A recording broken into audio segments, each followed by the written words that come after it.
I remember mostly all of the dreams I've had since the age of 2 to 3. None of them were great, in fact they were always repetitive.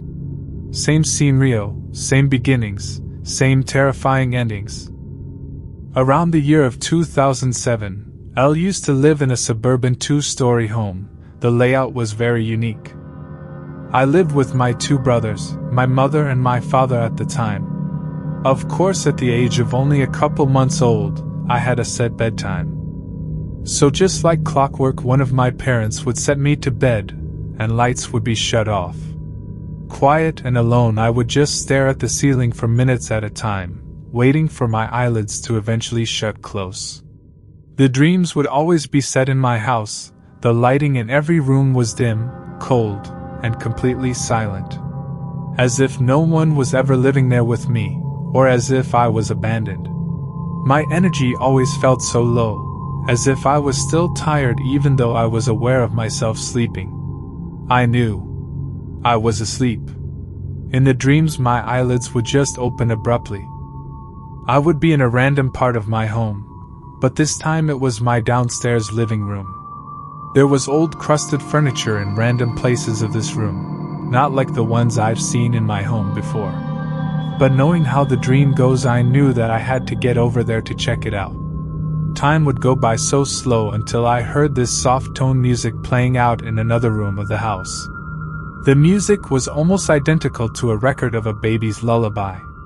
When it starts, I can faintly hear his crunchy limbs begin turning corners of my house. That's when I know to either run or hide.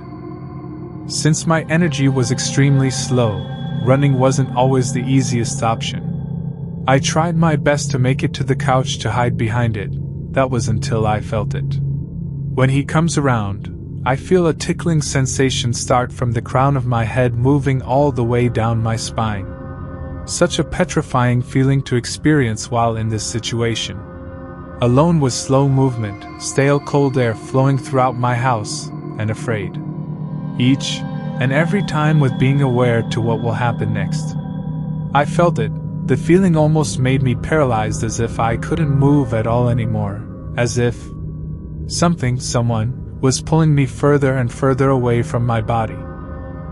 As soon as I felt extremely far from my reality, I would get this release and shake myself out of my sleep. I would be scared to fall back asleep, even to look around my room after my sudden escape. Every night, I would have these nightmares. The energy of that entity in those dreams was masculine. I never saw him, but I just knew. I knew his name, but he's never told me. I knew this man. Everything about him, from his looks to his voice, to the sounds he would make coming down the thin walls of my home trying to get to me. When I got to a proper age of speaking, I would constantly bring up how this was happening, although my parents didn't believe me. I don't blame them now, for I was extremely young. It was just your imagination. Remember one day in the same downstairs living room, my brothers were searching through channels to watch something new. I was sitting in the middle of our L-shaped couch, and the both of my brothers were standing in front of me. A preview of the Boogeyman 2, 2007 movie came on, but at that time I wasn't paying attention to the TV. But when I heard that name, Boogeyman, come out of my brother's mouth, I got that same shock feeling I've been having in my nightmares. I couldn't believe what he had just said. I asked him, "What did you say?" "What?" he replied. What was that name again? Boogeyman? That was it. The thing that has been chasing me, torturing me non-stop, leaving me with this sensational trauma. That was his name. He said as he looked at me as if I was just off the walls crazy. The dreams would eventually stop as I grew older and experienced new things. But I knew I wasn't crazy, because this happened in 2007, it is 2023, and I still sometimes get that tickling sensation starting from the crown of my head moving down my spine in my dreams, even my good ones.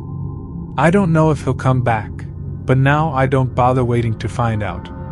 Till this day I have not seen the Boogeyman movies, and I don't plan on ever watching any of them.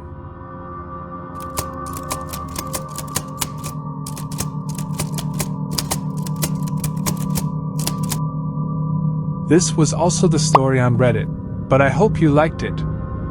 If you want more stories like this, don't forget to subscribe and press the like button.